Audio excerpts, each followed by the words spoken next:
Para sa balitang bagong indang, Mayor Vergel Actionman Fidel isinasaayos at pinapaganda ang harapan ng munisipyo ng Indong, Cavite. Hello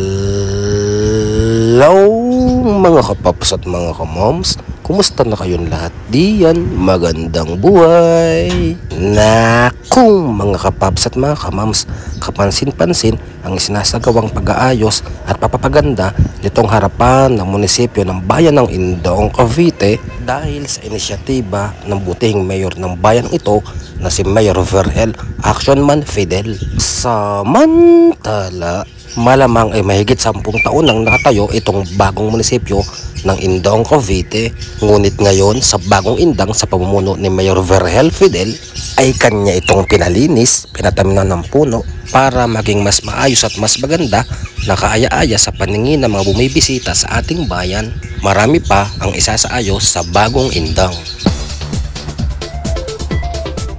Mula dito sa munisipyo ng Indong, Cavite, ako si Rex Del Rosario, nag-uulat para sa bagong indang.